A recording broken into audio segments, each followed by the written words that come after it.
May pambili pa po yung pagkain ko po. Hindi ka pa kumakain? Mo ako ha, baka mamaya hindi yung bibili pagkain yan. Welcome mga katropa. Yung araw-araw nating routine bilang ahente. Papunta tayo ngayon ng Makati. Gagawin natin habang tayo na biyahe, magkakaroon tayo ng parang segment. Kung alam niyo naman sa kalye, kada larga natin, biyahe natin, marami tayo makikita dyan, sasaksiyan, iba't ibang pangyayari. Naisip ko lang, tawagin natin to kwento kada kilometro.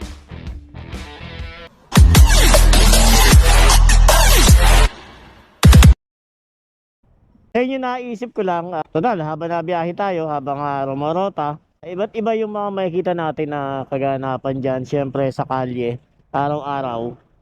Paano yung matsyempo natin, makita natin ng mga istorya, eksena, yan yung mga tatalakayin natin habang tayo ay rumorota.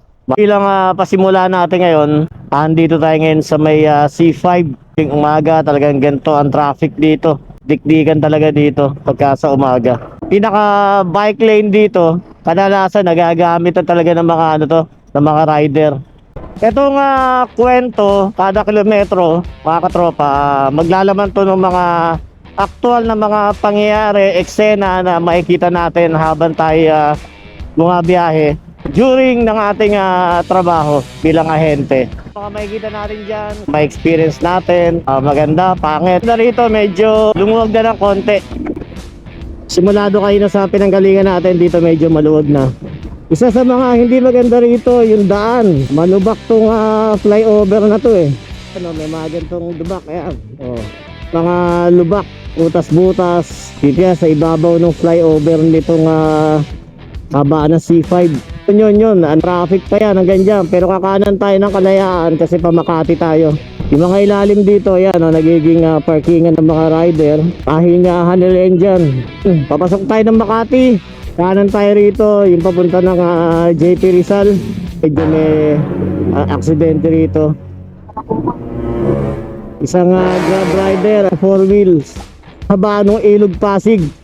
Dito yan sa bandang Makati, papunta ng Guadalupe. Napakaitim na niyan dati, pero ngayon medyo maganda-ganda na kulay niya. Wala ka nang maamoy. Dati kasi talagang amoy kanal. Mapupunan nyo pag nagawi kayo dito. Malinis na yung Ilog Pasig. Nakikita nyo yung taas na yan, yung tulay na yon, yan yung tulay ng Guadalupe. EDSA na yan, MRT yan. Yung munisipyo ng Makati, dito yan sa kabaan ng JP Rizal.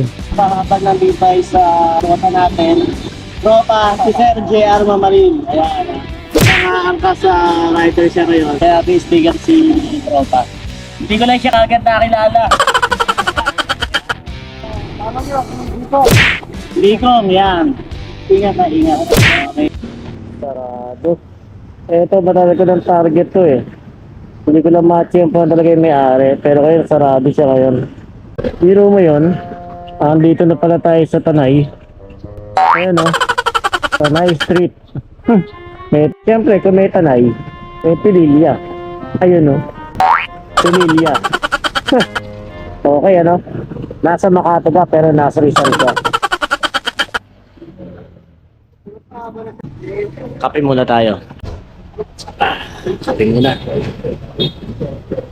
Kahabaan ng JP Rizal mga katropa, ito intersection ng Makati Avenue. One way na yan, mula doon hanggang papunta rito. Tapos ang pinakahangganan niyan doon sa may boundary na ng Santa Ana. Buti naman at wala naman balak umulan. Ayan o, Alael, Lomi, Batangas. Ala, ay masarap siguro din yan. Pero nakakain na yata ako dyan eh. Get on supply. Check natin to. Saluyong kanan, Osmeña Highway, pagka diretso Manila.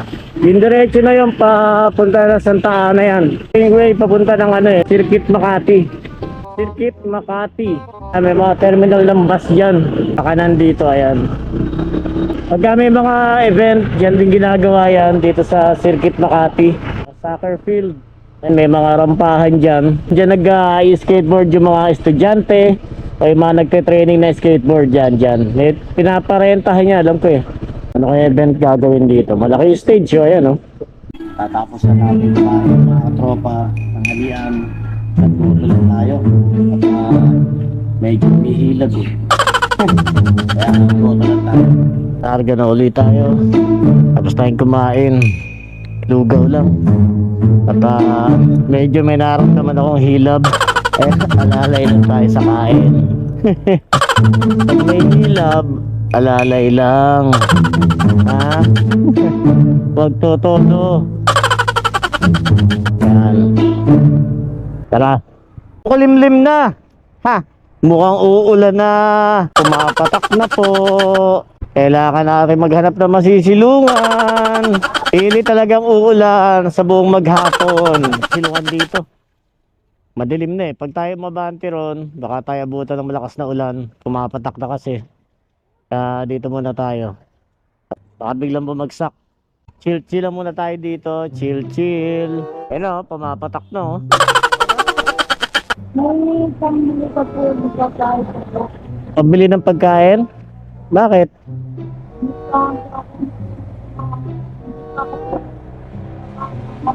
Hindi ka pa kumakain? Mukhang busog ka naman ah. Ang lusog-lusog mo eh. Tubig? Puro tubig lang laman yan? Grabe ah. Ano oras na hindi ka pa kumakain?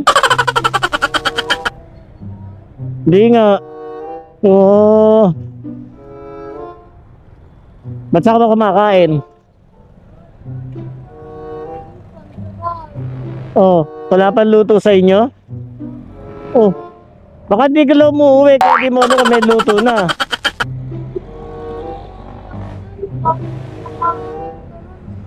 Ano? Oh, ano oras ka umuwi? Oh, alas 2. Alas 2? Wala pa nga alas 2? Oh, wala pa nga alas 2 eh.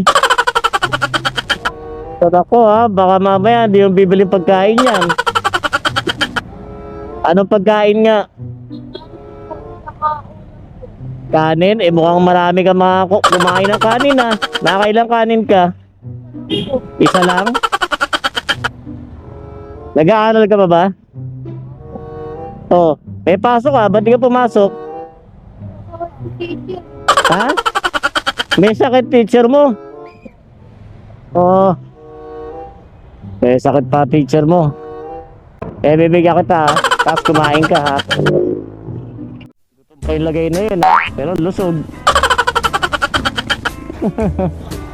Ito yung kabayo ng Santa Ana. Ibig sabihin, ito yata yung pinaka-boundary ng Santa Ana. Pag nakita mo na tong kabayo na to. Ayan. Boundary ng Makati sa Santa Ana. So, di pa tumutuloy yung ulan. Pero madilim pa rin. Baka maya-maya pa. Pero stop over muna tayo. Medyo mas uminit. Di pa natutuloy yung ulan eh.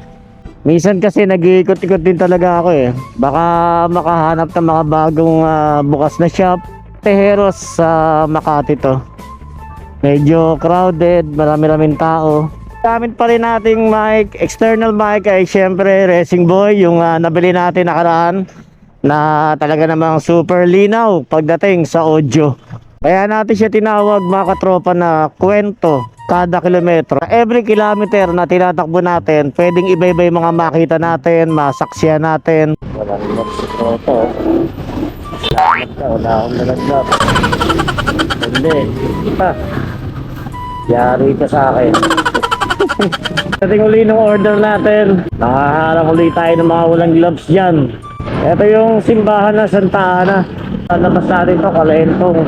Tulay, boundary ng Santa Ana at Mandaluyong. Rush hour na.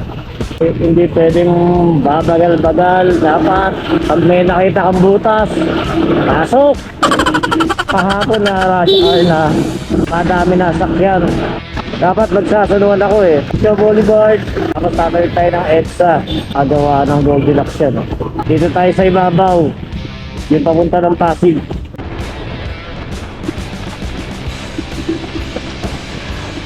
Nakatawid tayo ng EDSA. Hanggang dito lang ulit mga katropa.